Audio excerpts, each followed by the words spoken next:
இன்று விதிர பகுதிகள் வரவேற்கின்றோம். ஒவ்வொரு நாளும் நாங்கள் ஒவ்வொரு ஆளுமையை நாங்கள் சந்தித்துக் கொண்டிருக்கின்றோம். இன்றைய நாளில் நாங்கள் சந்திக்க போகின்ற ஆளுமை இசைத்துறை சார்ந்தவராக இருக்கின்றார். ஒரு இளம் ஆளுமையை தான் சந்திக்க போகின்றோம். இப்பொழுது இசை கலைமானி பட்டத்தை பெற்றிருக்கின்ற ஒரு இளம் கலைஞரை தான் சந்திக்க போகின்றோம். நிறைய பன்னிசைகளிலே அவர் இப்பொழுது ஈடுபட்டு கொண்டிருக்கின்றார். வாய்ப்பாட்டின் மூலமாக தன்னுடைய காலத்தை ஆரம்பித்திருந்தாலும் இப்பொழுது ஒரு பன்னிசை மூலமாக அறியப்படுகின்ற ஒருவராக இருக்கின்றார். இவை மாத்திரமில்லாமல் கருவிகளை இசைக்கக்கூடியவராகவும் இருக்கின்றார். அந்த ஒரு இளம் கலைஞரை தான் நாங்கள் சந்திக்க போகின்றோம். சித்ரா கந்தசாமி எங்களோடு இணைந்திருக்கின்றார். வணக்கம். நீங்கள் பொதுவாகவே இங்கே இருப்பவர்களுக்கு ஒரு இசை மீதான ஒரு நாட்டம் ஒன்று இருக்கிறது. அது இரண்டு வகையாக எடுத்துக்கொள்வார்கள். ஒன்று பாடசாலை மூலமாக அந்த நாட்டம் கிடைக்கும், அல்லது குடும்ப பின்னணியின் மூலமாக அந்த நாட்டம் கிடைக்கும். உங்களுக்கு இது எப்படி? ரெண்டு மட்டும் தான் சொல்லணும். ஆனால் எனக்கு குடும்பத்தில் இருந்து வந்ததுன்னு சொல்ல அம்மா பாடுவா. அப்படி நாங்கள் மியூசிக்கில் ஈடுபாடு கூட. அதால் அதுக்கப்புறம் பள்ளிக்கூடங்களில் போய் எங்களை வளர்த்து கொண்டது. அப்புறம் பல்கலைக்கழகம் சென்று. உங்களோட இசை குடும்ப பின்னணியை பற்றி சொல்லுங்கள். அந்த குடும்பத்தில் இப்படி இசை இணைந்திருக்கு? குடும்பத்தில் எங்களோட குடும்பத்தில் கலை என்ற அம்சம் ஒன்று இருக்குது. ஏனென்றால் அப்பா சிற்பங்கள் அப்படி செய்யக்கூடியவர். அதை விட எங்களோட அம்மா பாடலை சினிமா பாடலான இந்த முறைப்படி படிக்கல, நல்ல குரல் வளம். இப்போ அதுலேருந்து எங்களுக்கு பாடணுமெண்டு ஆசை வந்துட்டுது. இந்த கோயில்களில் பஜனை அப்படி சின்னலில் போய் அப்படியே படித்து இப்போ இந்த ஸ்கூல் லெவலில் காம்படிஷனுகள் அப்படி போய் நாடகங்கள், இசை நாடகங்கள் அப்படியெல்லாம் படித்தது வந்து அப்படி ஈடுபாடு வந்துட்டு. கேள்வி ஞானத்திலே ஆரம்பித்த குடும்ப பின்னணி இப்பொழுது ஒரு 2 இசைத்துறை சார்ந்தவர்கள் எங்களுடைய குடும்பத்திலே வந்திருக்கிறது. அவரை பற்றி சொல்லுங்க. அக்கா வந்து இப்போ அவாவும் ராமநாயக்கெல்லாம் படித்தவா. இப்போ நாவலர் ஸ்கூலில் படிப்பிக்கிறா, வன்னி நாவலரில். அவன் வீணை படித்தவா. இப்போ வந்து குடும்பத்தில் போச்சு இருந்தோடனே இதுகளை கொஞ்சம் நாட்டம் குறைஞ்சிட்டு என்றாலும் பாடசாலையில் மியூசிக் தான் டீச் பண்ணுறேன். அப்போ ஒரு ஆசிரியர் ஒரு பக்கம் இருக்கின்றார். நீங்கள் இப்பொழுது வந்து அரசு துறை சேர்ந்தவராக இருக்கிறீர்கள், அரசு துறையில் பணியாற்றி கொண்டிருக்கிறீர்கள். சமகாலத்தில் நீங்கள் இப்பொழுது இசை கருவிகளையும் வாசித்துக் கொண்டிருக்கிறீர்கள், உங்களுடைய பயிற்சிகளிலும் ஈடுபட்டு கொண்டிருக்கிறீர்கள். இசைக்கருவிகளை நீங்கள் இப்போது வாசிக்க தொடங்கினீர்கள்? இசைக்கருவி வீடு வந்து நான் 15 வயசுலேயே படிக்க ஸ்டார்ட் பண்ணிட்டேன். படித்து நான் அகாடமிக்கு போகும்பொழுது 5th grade படித்து கொண்டு இருந்தேன். இப்போ டீச்சர்ஸ் கிரேட் வரையும் படிச்சுட்டேன். அதை விட அகாடமியில் கட்டாய பாடமாக மிருதங்கம் இருக்குது. அதை நான் 2nd இயரில் படிக்க துவங்கிலிருந்து அதில் அந்த லயப்பிடிப்பு எனக்கு இருக்குன்னு எங்களுடைய விரிவுரையாளர்கள் என்னை ஊக்கப்படுத்தினதால் அதையே தொடர்ந்து படித்ததால் இப்போ 6ஆம் தரம் வரையும் படிச்சுட்டேன். பெருமை எனக்கு அது ஒரு பெருமை மாதிரி இருக்கிறது. என்றாலும் எவ்வளோ இருக்குது படிக்காது. அதனுடைய ஒரு அரங்கேற்றம் அல்லது ஒரு ஒரு அடுத்த ஒரு பட்டத்துக்கான ஒரு பரீட்சையை நீங்கள் எழுத போகிறீங்க? பரீட்சை இந்த வருஷம் எழுதினான். அது நல்ல மார்க்ஸ் வந்தால் அதுக்குரிய அதை காட்டிக்கையே இந்த டிசம்பர் மாதம் செய்வேன். அதுக்கான வாழ்த்துக்களை நாங்கள் சொல்லிக் கொடுக்குறோம். இந்த இசைத்துறையில் நீங்கள் பணியாற்றுகின்ற இசைத்துறையில் நீங்கள் ஆர்வத்தோடு இருந்து கொண்டிருக்கிற அதே நேரத்தில் நீங்கள் அரசு துறையிலே பணியாற்றுகிறீங்கன்னு சொல்லி நாங்கள் சொல்லியிருந்தோம். அதே போல் அரசு துறையில் நீங்கள் பணியாற்றுகின்ற பொழுதும் நீங்கள் இந்த இசை தொடர்பான அந்த நாட்டத்தை நீங்கள் கைவிட்டதில்லை. அண்மையிலே நாங்கள் ஒரு இசை ஒன்றை பாடல் ஒன்றை கேட்கக்கூடியதாக இருந்தது. பனைவளம் தொடர்பான ஒரு பாடல் ஒன்றை கேட்கக்கூடியதாக இருந்தது. இந்த பாடல் எப்படி உங்களுக்குள் இந்த பாடல் எவ்வாறு உருவாக்கப்பட்டது? எங்களோட டிபார்ட்மெண்டால் பனைவார கண்காட்சி வந்து வருடந்தோறும் நடைபெறுறது. அதில் எங்களோட சக உத்தியோகத்தர் ஒருவேளை பாடல் இயற்றுவதில் கட்டிக்காரன். அதில் தான் இப்படி இயற்ற நீங்கள் பாடுவீங்களான்னு கேட்டார். நானும் ஓமன்ட்டு சொல்லி ஒரு நாள் கொஞ்ச நேரத்தில் இதை பாடி முடிச்சினாங்க. ஆனால் அதை எல்லாரும் வாழ்த்தினவர், எல்லாருக்கும் தெரியாது அப்படி செய்ய போகிறோமென்று திடீரென்று வந்து இது. சரி, அந்த பாடலை எங்களுக்காக 2 வரிகள் பாட முடியுமா? கற்பக தருவே கருமையின் வடிவே அற்புதம் காட்டும் கருணை பொருளே பற்பல பண்டங்கள் தந்திடும் தருவே விருட்சத்தின் தாயே எங்கள் தாள வளமே உன்னை போற்றுகின்றோம். பனைவாரத்தை கொண்டாடுவோம், பனைமான்மியத்தை கொண்டாடுவோம். நல்ல வரிகளோடு சேர்ந்த ஒரு பாடலாக இருக்குது. இது உண்மையிலே எங்களுடைய மண்ணினுடைய ஒரு முக்கியமான ஒரு அடையாளமாக இருக்கின்ற பனையை நாங்கள் இன்னும் பாதுகாக்க நிச்சயமாக அதனை பாதுகாக்க வேண்டிய தேவை எல்லோருக்கும் இருக்கிறது. நாங்கள் ஒரு விஷயம் இருக்கிறது, எங்களுடைய மக்கள் மத்தியில் சில விஷயங்களை கொண்டு சேர்க்கிறதுக்கு வந்து இசை ஒரு மிக முக்கியமான கருவியாக நாங்கள் பார்க்கின்றோம். அதிலே இந்த விஷயம் இருக்கிறது. நீங்கள் 2 துறையில் இருக்கிறீங்க. இப்பொழுது இது ஒரு மெல்லிசை சார்ந்த ஒரு துறையாகவும் இருக்கிறது, இது நீங்கள் பன்னிசை துறையிலும் இருக்கின்றீர்கள். 2 துறையும் நீங்கள் எப்படி சமூகத்துக்கு கொண்டு சேர்க்கிறீர்கள்? பண்ணி சென்று பிறகு அந்த சில மன்றங்களில் பிள்ளைகளுக்கு கிளாஸ் எடுக்கிறேன் நான். இப்போ கிழவன்காடு கலாமன்றம் என்று கேர்நகர் மன்றம் யாழ்ப்பாணத்தில் பிரான்ச் ஒன்று இருக்குது. அதில் கடவுளேன்னு பிள்ளைகள் படிக்கிறாங்களே, அவருக்கு பண்ணி சேர்ந்து இப்போ ஆசிரியர் தலைமுறையும் இருக்குது தானே. அப்போ ஆரம்பத்துலேருந்து படிப்பிச்சு கொண்டு இருக்கிறேன். நான் போனதுலேருந்து வந்து இப்போ 4th grade லெவலுக்கு பிள்ளைகள் வந்துட்டினா. பாடசாலையிலையும் சங்கீதம் இருக்குது, தேவாரம் படிப்பிக்கணும் தான். ஆனால் அங்கே சங்கீத டீச்சர் படிப்பிக்கிற பன்னிசைக்கும் பன்னிசை டீச்சர் படிப்பிக்கிற பன்னிசைக்கும் வித்தியாசம் இருக்குது. அவைகள் வந்து ராகத்தை தான் மெயினாக பார்ப்பினா, பன்னிசையில் பண்ணுன்றது தான் முக்கியம். அந்த பொருள் பிரிகிறது அவைகள் அதை பார்க்காயினம். சங்கதி எடுத்தால் காணுமென்று தான் சங்கீத டீச்சர்ஸ் மேல் எல்லாரையும் சொல்ல வரல, கூடுதலானாக்கள் அப்படி இருக்கணும். ஆனால் பன்னிசையை பொறுத்தவரை பொருள் பண்ணோடு இருக்கணும், பொருள் மாறாமல் இருக்கணும். அந்த முறையில் தான் படிப்பிச்சு கொண்டு போகிறேன். இந்த 2 வேறுபாடுகளுக்கும் உங்களுக்கு ஒரு உதாரணங்கள் தர முடியுமா? பார்க்க போனால் ஆண்டோண்டு தேவாரமே சொட்டு நிவேதியில் எடுத்து போனால் கற்றுணை பூட்டியோர் கடலில் பாய்ச்சினு தான் சரி. ஆனால் பிள்ளைலாம் கடலினுள் பாய்ச்சினும் தான் படிக்கணும். மற்றது தோடைய சவியல்ல உனை நாள் பணிந்தான்னு சொல்லுவினோம். ஆனால் முனை நாள் பணிந்தான் அதை பிள்ளைகளை திருத்த இல்லாமல் இருக்கு. ஏன்டா ஸ்கூல்லேயே அப்படி ஆரம்பத்துலேயே வாங்கினா கஷ்டம். அந்த ஒரு 1 year வேணும் அவையை திருத்தி கொண்டு வரது. இப்போ பன்னிசைத்துறையில் இப்பொழுது இருக்கின்ற மாணவர்கள் இந்த ஆர்வத்தோடு படிக்கின்றார்கள்? அதனுடைய ஆர்வத்தோடு படிக்கிறார்கள் என்று சொல்லலாம். ஆனால் 100க்கு 80% மாணாக்களும் ஆர்வத்தோடு. சில பேர் வந்து இப்போ என்ன சொல்ற சயின்ஸ் மேத்ஸு காட்டுற இது இந்த பாடங்களில் சில பேர் காட்டுற இல்லை. சில பண்ணி சீண்ட சில பேர் தேவாரம் தானே இதில் என்ன இருக்குன்னு இருக்கிறோம். ஆரம்பத்தில் உள்ள தேவாரங்கள் கிரேட் 1க்குரிய தேவாரங்கள் ரெண்டு சொன்னேன்னு இதுதான் தேவாரம் இது தானே சொட்டு நிவேதினு உலகலாமனது தானேன்னு சொல்லி போட்டு ஆக்கள் இருப்பினோம். ஆனால் அதுக்குள்ளே எவ்வளவோ இருக்குது, அதை படிக்கும் பொழுது தான் அதன் விரிவு தெரியும். பன்னிசைத்துறையில் படிப்பவர்களுக்கு அவர்களுடைய அடுத்த கட்ட உயர்கல்வி வளர்ந்த அது தொடர்பான விஷயங்களை கொஞ்சம் சொல்லுங்கள். பன்னிசைன்றது ஆசிரியர் தரம் முடிக்கிறது பாக்கள் சரியான அறியுது. ஆனால் இந்த வருஷம் நானும் என்னும் ஒரு எங்களோட சேரண்ட மகளும் எடுத்தினாங்க. டீச்சர்ஸ் கிட்ட எடுத்து கலாவித்தர் கிடைச்சது. ஆனால் சில பேர் விரும்பி படிக்கணும், சில பேர் அதை என்னென்று வேணாமண்ட மாதிரி பண்ணிசதானே இது சின்ன விஷயம் கொண்டு போட்டு இருக்கிறோம். ஆனால் என்னை பொறுத்தவரையில் அதை மாணவர்களுக்கு வழங்கி இந்த பன்னிசையை மேம்படுத்தணுமென்ற ஒரு ஆசை. நிச்சயமாக இசையோடு வளர்ந்த ஒரு கலை தான் எங்களுடைய கலையாக இருக்கிறது. முக்கியமாக தமிழுக்கும் இசைக்கும் அவ்வளோ நெருக்கமான உறவு இருக்கிறது. தமிழை சரியான முறையில் பாடுவதுன்னு சொன்னால் அதில் இருக்கிற பொருள் உடையாமல் பாட வேண்டும் என்று சொல்வார்கள். அதில் தான் இந்த நீங்கள் சொன்னது போல் சில ஆசிரியர்கள் விடுகின்ற தவறு அதாக இருக்கிறது. ஏதோ ஒரு விஷயத்தில் ராகத்தின் அடிப்படையிலே பாட சொல்லிவிட்டு அவர்கள் கடந்து விடுவார்கள். நாங்கள் அந்த போட்டிகளுக்கு ஜட்ஜ் பண்ண போனாலும் மியூசிக் டீச்சரை சொல்லுவான், அந்த பிள்ளை எத்தனை சங்கதி பாடிக்க நீங்களே என்னவாக போடலையேண்டு. ஆனால் பண்டிசை தெரிஞ்சாக்களை சொல்லலாம், அந்த பிள்ளை இது பொருள் எப்படி மாறிட்டுது. இந்த இப்படியான போட்டிகளுக்கு போகின்ற பொழுது உங்களுக்குள்ள நடுவர்களுக்குள்ள எப்படியான முரண்பாடுகள் வர போகிறது? வாரது தான் நான் கொஞ்சம் சமாளித்து கொள்வது கூட. ஆனால் நேர்மையின்படி தான் போடுறது. சில இடங்களில் மாறி நடக்கிறது உண்மைதான். ஆனால் சொல்லுவோம் இப்படித்தான் செய்யலாமல், அதுக்கு மின் செய்யலாட்டி நாங்கள் பெரியாக்கள் தான் நாங்கள் ஒன்றும் கதைக்கவும் இயலாது. ஆனால் நடக்கிறது உண்மைதான். சரி, இப்பொழுது இருக்கின்ற நிலைமையில இப்போ தற்கால சூழலில் இங்கே இருக்கின்ற இசை பாரம்பரியம் எப்படி இருக்கிறது? அப்படி நீங்கள் அதை பார்க்கின்றீர்கள்? இசை பாரம்பரியம் ஒரு பக்கம் வளர்ந்து கொண்டு போகுது, ஒரு பக்கம் குறைஞ்சு கொண்டு தான் போகுது. என்ன பொறுத்தவரையில் குறைந்து கொண்டு போகிறதுக்கான காரணங்கள் என்னவா இருக்குது?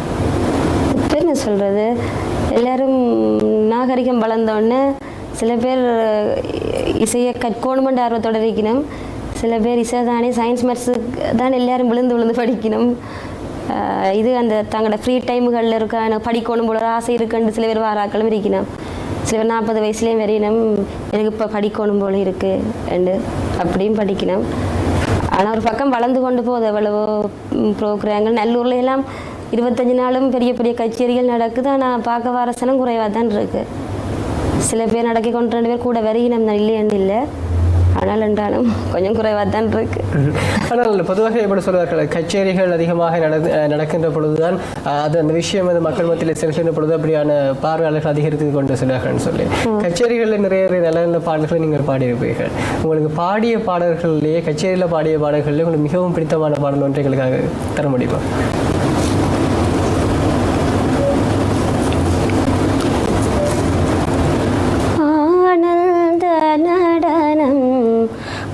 ஆடுவதேன் ஆனந்த நடனம் ஆடுவதேன் மயிலே அழகன் முருகனேம் கண்டதனாலோ ஆனந்த நடனம் ஆடுவதேன்.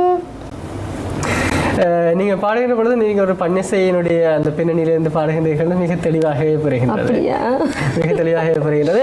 இப்பொழுது பார்த்து கொண்டிருப்பவர்கள் இது புறமேந்த நாடுகளிலே பல பிள்ளைகள் பார்த்துக் கொள்வார்கள். அவர்களுக்கு நீங்கள் நீங்கள் ஆரம்பத்தில் சொன்ன அந்த குழப்பம் இருக்கும், ராகத்தின் அடிப்படையிலே நாங்கள் பாடுவதா அல்லது பன்னிசையை நாங்கள் பின்பற்றுவதா என்ற ஒரு குழப்பம் இருக்கும். இரண்டுக்கும் உள்ள அந்த வித்தியாசத்தை மிக தெளிவாக அந்த பிள்ளைகளுக்கு அவர்கள் சொல்லுங்கள். ராகம் சொல்லுவதற்கு இந்த சங்கதிகள் இருக்கத்தான் வேணும், ஆனால் பொருள் பிரியாமல் அந்த பாடலை நாங்கள் படிக்கணும் என்று தான் சொல்ல வரேன். அதாவது நாங்கள் இப்போ சிலது இப்போ நாங்கள் பாடும் பொழுது அந்த சேர்த்து பாடினோம்னா பொருள் மாறிடும். அதில் அந்த பிரிக் அடிக்கலாம் சங்கதிகளை கொடுத்து தான் பாடினோம். ஆனால் அப்படி இருக்கக்கூடாது, பொருளை வடிவாக பிரித்து படிக்கணும். அதே மாதிரி அந்த வேத நெறி தலைத்தவங்க அந்த திருப்புராணம் இருந்தது, அதில் திருஞான சம்பந்தர் தான் சரி. ஆனால் திருஞான சம்பந்தர் எழுதிக்க சம்பந்தர் தானே, இங்கே நான் போடினேன் திருஞான சம்பந்தர். அப்போ அப்படியான பிள்ளைகள் அந்த இது எல்லாருக்கும் தெரிஞ்சதில் தான் சொல்கிறேன், ரெண்டு அப்படியே மாற்றி எடுக்கணும். ஆனால் சங்கதி இருக்கு பன்னிசையில் இல்லையான்னு சொல்ல வரையில, ஆனால் பொருள் பிரியாமல் தான் இருக்குது. சரி, பாடசாலைகளில் இந்த சங்கீத பாடம் ஒன்று இருக்கிறது. அங்கே நீங்கள் சொன்னது போல ஆசிரியர்கள் விடுகின்ற தவறுகள் ஒரு பக்கம் இருக்கு.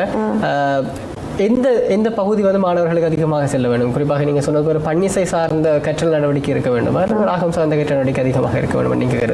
ரெண்டுமே வேணும் தான். இப்போ பன்னிசை சம்பந்தமான போட்டிகள் நடக்கும் பொழுது இது சரியாக கடைபிடிக்க வேணும். ஆனால் கர்நாடக சங்கீதம் சார்ந்த காம்படிஷன் நடக்கிறதானே அவை அதுக்கேற்ற மாதிரி அதை படிக்கட்டும். ரெண்டுமே எல்லாமே சரியா போய் கொண்டு இருக்கணும். அதுதான் இந்த குழப்பம் சின்ன வயசுலேயே பிள்ளைகளுக்கு வந்துவிடும். இதை நாங்கள் எவ்வாறு நாங்கள் பிரித்தெடுக்கின்ற ஒரு சிறுமி அல்லது ஒரு சிறுவன் இந்த இசைத்துறைகளை வருகின்றார் என்று சொன்னால் எந்த வயசுலேயே வந்தால் இந்த பிரிவுகளை அவரால் இலகுவாக புரிந்து கொள்ளக்கூடியதாக இருக்கும். இப்போ தானே நாகரிகம் வளர்ந்துட்டுது. அந்த எங்களோட பன்னிசை சேர் மேலாம் கணக்க சீடிகள் வெளியிடினோம், அதில் பாடல் வடிவாக பொருள் பிரிச்சானுக்கு அதுகளில் சும்மா கேட்க கேள்வி ஞானம் வந்துடும். பேரண்ட்ஸும் அதை வீட்டில் போட்டு கேட்டால் பேரண்ட்ஸுக்கும் வந்துருந்தானே. அப்போ அவையில் அதை போட்டு ஆரம்பத்திலேயே கேட்க இப்படித்தான் வர வேணும் என்று சொல்லி இருந்தால் விட்டது. நான் எங்களோட என்னென்ன ஸ்கூலில் செமினார்கள் அப்படி டீச்சர்ஸுக்கு வைக்கும் பொழுது இப்படியான தவறுகளை சொல்லி காட்டினால் அவையலால் பிள்ளைகளுக்கு ஆரம்பத்திலேயே செல்லும்னு நான் நினைக்கிறேன். இப்போ பிரைமரி கிரேட் 1க்கு உரிய டீச்சர்ஸ் மேலே எடுத்து நாங்கள் சமயப்பாட டீச்சரை கூப்பிட்டு இப்படி சொன்னாலே அவையெல்லாம் இப்படி செய்யலாம்னு நினைக்கிறோம். ஆனால் சாத்தியமாகவும் தெரியல. நீங்கள் உங்களுடைய நண்பர்கள் ஆசிரியர்களாக ஒரு பக்கம் இருந்து கொள்வார்கள், அவர்களோடு பேசுகின்ற பொழுது இந்த விஷயங்களை நீங்கள் சொல்கின்ற பொழுது அவர்கள் எவ்வாறு ஏற்றுக்கொள்கிறார்கள்? அவர்கள் இதை பற்றி கேட்கறதில்லை. ஆனால் அது போட்டியல் என்றால் இதே ஒருக்கா பாடித்தாங்க வரங்கள் அப்படின்னு ரெக்கார்ட் பண்ணி கொடுக்குறதே வழியே அந்த இதை பற்றி எவையும் விடுத்து கேட்கறது இல்லை. மற்றது எங்களோட ஃப்ரெண்ட்ஸ் எல்லாம் கூடுதலாக எப்பயுமே டெவலப்மெண்ட் ஆஃபீஸராக தான் போயிட்டினோம். டீச்சிங் குறைவு அப்படி 1-2 பேரான அப்படி கேட்பினோம். கேட்டாலும் பாடிட்டு கொடுக்குறது மட்டும்தான். அவையும் அந்த டவுட்டை கேட்கறது இல்லை. நானும் கேட்டால் தான் நானும் சொல்ல நானும் அப்படியே விட்டுருவேன். சரி, இப்போ நீங்கள் இன்னொரு பக்கத்தில் மாணவர்களுக்கான கற்று நடவடிக்கை கொடுத்து கொண்டிருக்கின்ற ஒரு ஆசிரியராகவும் இருக்கின்றீர்கள், அரசு தொலைத்துறையில் இருக்கின்ற ஒருவராகவும் இருக்கின்றீர்கள். இந்த 2 தளத்திலும் பயணிப்பது எப்படி இருக்கு? ஆனால் உண்மையாக என்ன பொறுத்தவரை கஷ்டமாக தான் இப்போ இருக்குது. இந்த டைம் பிரச்சனை எனக்கு எங்களோட துறையில் டீச்சிங் கிடைச்சா எனக்கு இன்றைக்கும் போக நான் தயாராக இருக்கிறேன். ஆனால் எனக்கு அந்த மனசால விரும்பி செய்கிறது என்ன பொறுத்த இசைத்துறை தான். அப்படி இது இந்த வேலை கிடைக்கும் அரசு வேலையோடு வேணுமென்றதுக்காண்டி தான் வேலைக்கு போனது. ஆனால் சில கஷ்டமாக இருக்குது. அப்படி இருந்து சாட்டர்டே சண்டே தான் ஃபுல் கிளாஸ் கொடுக்குறது. மற்றது ஈவினிங் 5:30க்கு பிறகு கிளாஸுகள் எடுக்கிறேன் நான். அதனால் கொஞ்சம் இந்த படித்தது மறக்காமல் இருக்கு. இல்லாட்டி கிளாஸும் கொடுக்காம விட்டுருந்தா எல்லாமே போயிடும் போல இருக்கு. கவலைப்படுறோம் நாங்கள். நிச்சயம் இந்த படித்ததை மறக்கிறது என்ற ஒரு விஷயத்தை சொல்லுகிற போது இந்த கேள்வி உங்கள்கிட்ட கேட்கலாம்னு யோசிக்கிறேன். பொதுவாக வந்து இருக்கின்ற பல மாணவர்கள் உயர்தரம் வரைக்கும் படிப்பார்கள். அதை விட அதிகமாக மாணவர்கள் சாதாரண தரத்தோடையே இசைத்துறையை விட்டு வேறு பிரிவுகளுக்கு சொல்லிவிடுவார்கள். கலைத்துறையை தெரிவு செய்கின்றவர்கள் இசையை ஒரு பாடமாக எடுத்துக்கொள்வார்கள். அதையும் கடந்து சிலர் தான் பயணிக்கின்றார்கள். நீங்கள் இந்த இரண்டு தளத்தையும் கடந்து நுண்கலைப்படத்துக்கு வந்து வருவார். நீங்கள் நுண்கலைப்படத்துக்கு வருவதற்கு முன்னதாக பாடசாலைகளை கல்வி கற்றுக்கொண்டிருந்த காலப்போதில் உங்களிடமிருந்த அந்த இசை ஆர்வம் அந்த நுணுக்கங்களை கற்றுக்கொண்டதற்கும் நுண்கலைப்படத்தில் நீங்கள் கற்றுக்கொண்டதுக்கும் அதுக்கு பின்னதாக இப்பொழுது நீங்கள் கற்று அறிந்திருக்கிற விஷயங்களுக்கும் இடையிலான அந்த பாதையை கொஞ்சம் சொல்லுங்கள். பாடசாலையில் படிக்கிற பொழுது எங்களுக்கு ஒரு பாட்டண்டா சொல்லித்தரேன். நாங்கள் அப்படியே படிச்சுட்டு டீச்சர் சொல்லித்தராதானே படிச்சுட்டு விட்டுருவோம். இப்போ இந்த ஏஎல்ல கொஞ்சம் விளங்கிட்டு வரணும் மண்டேக்கு இந்த சுரத்துக்கு கீழே தான் இந்த சாகித்யம் வருதுண்டு கொஞ்சம் தெளிவு வந்தது. இப்போ வந்து பல்கலைக்கழகம் சென்ற பிறகு தான் இப்படித்தான் இந்த சுரம் மாதிரி தான் இந்த சாகித்யம் இருக்கணும் வந்து அப்படியான விளக்கங்களை பேருந்து கற்றுக்கொண்டது. இப்போ சிலதுகள் சும்மா எதுவும் இப்போ நாங்கள் ஒன்று ரெண்டு நாங்கள் எங்களோட பாட்டுக்கு எதுவும் ஒரு இதண்டா பாட்டலுக்கு ராகம் போடுறது அப்படி மெட்டுக்கள்ண்டா சும்மா நாங்களாக போட்டுக்கொள்ள ஓரளவான ஆற்றல் வந்திருக்கு. அவ்வளோ வந்து சொல்லலாம். அப்படின்னா நீங்கள் மெட்டுகளை போட்டு பாடல்களை அமைத்திருக்கின்றீர்கள். மெட்டுகள்ண்டா ஒன்று ரெண்டு சிலது பிள்ளைகளோட காம்படிஷனுகள் ப்ரோக்ராம்கள்ண்டா போட்டு கொடுக்குறது அப்படின்னு. போன முறையும் அந்த எங்களோட சக உத்தியோகத்தில் பணவாரத்துக்கு ஒரு பாட்டு ஏற்றினவர் அதுக்கு போட்டேன்னா நான் அந்த லைன் ஃபர்ஸ்ட் லைன் மட்டும் தான் ஞாபகம் இருக்குது. மூலவளம் எங்கள் மூத்தவளம் முன்னோரமக்களித்த தாளவளம் மூலவளம் எங்கள் மூத்தவளம் முன்னோர் மக்களித்த தாளவளம் தனியை பற்றி போட்டவர். அதை எழுதினவர் சும்மா திடீரென்று தான் கொண்டு வந்தார். ப்ரோக்ராம் அண்டே கொண்டு வந்தார். அப்போ எனக்கு என்னென்னு தெரியல. அப்போ டப்பன் இந்த ராகம் தான் வந்துச்சு கம்சானந்தி டப்பன் அதை போட்டு அப்படியே எடுத்துட்டு. சரி, நீங்கள் இப்படியான ஒரு இசை பயணத்தில் இருக்கின்றீர்கள். இப்பொழுது நீங்கள் தொழில்துறையில் இருந்தாலும் நீங்கள் அந்த இசையினுடைய பயணத்தில் ஈடுபட்டு கொண்டிருக்கிற அதே நேரத்தில் ஆலயங்கள் சார்ந்த விஷயங்களை நீங்கள் ஈடுபடுவீர்கள். காரணம் பன்னிசை துறையில் இருக்கின்ற காலத்தில் ஆலயங்கள் சார்ந்த இசை பணிகளையும் ஈடுபடுவீர்கள். அந்த பணிகளிலே நீங்கள் அதிக முக்கியமாக செய்த விஷயங்களை சொல்லுங்கள். நாங்கள் சின்னல்லையே எங்களை பக்கத்தில் பத்திரகாளி கோயில் சுழிபுரத்தில். அப்போ அங்கே போய் ஒரு ஃப்ரைடேயும் பஜனை நடக்கும். அதில் போய் இருந்து தான் இந்த தேவாரங்களை படித்தது. ஆனால் அப்போ அவன் சொல்லித்தரமே நாங்களும் படிச்சிட்டோம். இப்போ தான் தெரியும் அதில் எவ்வளோ விலை இருந்திருக்குன்னு இப்போ திருத்தி கொண்டுட்டோம். ஆனால் அப்படி இருந்தபடி தான் தேவாரங்கள் பாடம் வந்தது. பேருந்து கோயில்களில் ஊஞ்சல் பாடுறேன்னா மற்றது இன்னும் ஒரு சரவண கோயிலுக்கு நான் இப்போ சீடி ஒன்று பாடினேன். வினாசி தமிழ் மாஸ்டர் எழுதின பாடல். அது பாட்டு ஃபுல்லாக பாடினாங்க ரெக்கார்ட் பண்ணது. அப்படி அதை விட கோயிலுக்குண்டே நான் ப்ரோக்ராம்கள் சிலது செய்கிறது அவ்வளவுதான். சரி, இப்போ இசைத்துறையில் இப்பொழுது ஏராளமான மாணவர்கள் ஆர்வத்தோடு இருக்கின்றனர். குறிப்பாக புலம்பெயர் நாட்டில் இருக்கின்ற பல மாணவர்கள் வந்து இசையை ஒரு முக்கியமான ஒரு பகுதியாக பார்த்துக் கொள்கிறார்கள். தங்களுடைய கலை சார்ந்த பண்பாடியலை வளர்ப்பதற்காக இசைத்துறையை அல்லது நடனத்துறையை தெரிவு செய்பவர்களாக இருக்கின்றார்கள். அப்படிப்பட்டவர்களுக்கும் இங்கு இருக்கின்ற துறையில் ஈடுபாடு கொண்டிருக்கின்ற இளைஞர்களுக்கு அல்லது மாணவர்களுக்கு ஒரு அறிவுரையாக ஒரு ஆசிரியராக நீங்கள் சொல்கின்ற விஷயங்கள் என்னென்ன? இப்போ எங்களோட நாட்டிலும் பார்க்க புலம்பெயர் நாடுகளில் உள்ள தமிழாக்கள் கூட இசையை ஆர்வத்தோடு கற்கிறார்கள். அவர்கள் அங்கே படிச்சுட்டு இங்கே வந்தால் நாங்கள் அரங்கேற்றங்களை செய்கிறது மூலம் நாங்கள் பார்க்குறோம். பட் இப்போ தான் இன்டர்நெட் வசதிகள் மூலம் கணக்கு ப்ரோக்ராம் பார்க்குறோம். அவைகள் இன்னும் வளர வேணும். எங்களோட நாட்டில் என்ன அந்த போட்டி பொறாமை இல்லாமல் எங்களோட இசைத்துறை வளர வேணும். பல பிரச்சனை மத்தியில் தான் சில பிள்ளைகள் படிக்கிறார்கள்னு சொல்லலாம். அதெல்லாம் நீங்கி எங்களுடைய இசை துறை வந்து மென்மேலும் வளரணுமென்றது தான் என்னுடைய ஆசை. நாங்கள் ஆசை எல்லாம் டிரைவருமோ தெரியல, டிரைவரணுமென்றது தான் ஆசை. சரி, இசைத்துறைக்குள்ளே ஆர்வத்தோடு இருக்கின்ற மாணவர்களுக்கு ஒரு சகோதரியாக ஒரு ஆசிரியராக அவர்கள் எப்படியெல்லாம் இந்த இசைத்துறையோடு அவர்கள் பயணிக்க வேண்டும், என்னென்ன விஷயங்களை முக்கியமாக கவனிக்க வேண்டும் என்பது தொடர்பாக சொல்லுங்கள். படிக்கும் பொழுது ஆர்வத்துடன் படிக்கணும் முதலாவது. மற்றது சில பேர் சொல்லிக் கொடுக்குறத அந்தாண்டே படிச்சுட்டு விட்டுருவினோம். அந்த கிளாஸுக்கு வர்றது மட்டும்தான் இருக்கும். இப்போ இந்த அடுத்த சாட்டர்டே வரைக்கும் தான் பேக்கு கிடக்க கோப்பி அதை போன கிளாஸ் வச்சதானே வந்து இருக்குமென்ட்டு எடுத்து பார்ப்பினோம். வீட்டில் போய் ஒரு 10 நிமிஷம் அதை ப்ராக்டிஸ் பண்ணினாலே காணும். அது அந்த பாடாந்திரம் சரியாக வந்துடுமென்னு சொல்லலாம். மற்றது அவ்வளோத்துக்கு சீடியல் கேட்கலாமோ அவ்வளோ இந்தியன் ஆர்டிஸ்ட் அவ்வளோ விரைக்கணும் தானே அதில் கேட்டால் அந்த ஞானம் தானாக வரும். ஒரு குருவோடு இருந்து கற்றலுக்கும் தொலைதூர கல்வியாக நீங்கள் சொன்னபோது சிடிஸ் கேட்கின்ற தொலைதூர கல்விக்கும் எது மிக உகந்ததாக நீங்கள் பார்க்கணும்? எனக்கு குருவுக்கு முன்னால் இருந்து படிக்கிறது தான் சிறந்தது போல் இருக்கு. ஏனென்றால் நுணுக்கங்களை அவையலம்பங்களை திருத்தி கொள்ளுவினோம். தொலைதூரம் அப்படியும் படிக்கணும் தான். ஆனால் குருவுக்கு முன்னால் இருந்து படிக்கிறது தான் என்னை பொறுத்தவரை சரியாக இருக்குது. சரி, நல்லது. இப்படியான நல்ல ஒரு எங்களுக்கான ஒரு வாய்ப்பை தந்திருந்தீர்கள். நிறைய கலைஞர்களை உருவாக்க போகின்ற ஒரு ஆசிரியை நாங்கள் சந்தித்திருக்கின்றோம். முக்கியமாக நீங்கள் இந்த களத்திலே நீங்கள் இப்பொழுது அரசு பணியில் இருந்தாலும் இன்னும் ஒரு முக்கியமான இந்த இசை பணியையும் நீங்கள் செய்து கொண்டிருக்கிறீர்கள் என்பது மிக சந்தோஷமான ஒரு விஷயமாக இருக்கிறது. எங்களுடைய நாட்டில் இருக்கின்ற இந்த அரசு தொழில்துறை சார்ந்த விஷயங்கள் இருக்கின்ற சின்ன தவறுகள் காரணமாகத்தான் அந்தந்த துறை சார்ந்தவர்கள் அந்தந்த பணிகளிலே ஈடுபடாமல் இருக்கின்றார்கள். இது ஒரு மிக முக்கியமாக நாங்கள் கவனித்து சொல்ல வேண்டிய ஒரு விஷயமாக இருக்கிறது. அவர்களுக்கு சரியான துறையில் அவர்களுக்கான வாய்ப்புகளும் தொழில்களும் கிடைக்குமாக இருந்தால் நிச்சயமாக அவர்கள் தொடர்ச்சியாக அந்த துறை சார்ந்த பல விற்பனர்களை உருவாக்குவார்கள் என்பதற்கு இவர் ஒரு மிக முக்கியமான உதாரணமாக இருக்கின்றார். நிச்சயமாக எங்களுடைய அரங்குக்கு வந்து உங்களுடைய கருத்துக்களை பதிவு செய்வதற்கு நன்றி. உங்களுடைய எதிர்கால திட்டங்களும் எதிர்கால இசைப்பணியிலே நீங்கள் பல சாதனைகள் படிப்பதற்கும் உங்களுடைய வாழ்த்துக்களை சொல்லிக்கொள்கிறோம். நன்றி. மற்றது என்னை ஒரு கலைஞர் என்ற ரீதியில் என்னை அழைச்சு உங்கள் எப்படி எனக்கு கேட்டதுக்கு பெரிய நான் தான் நன்றி சொல்லணும்.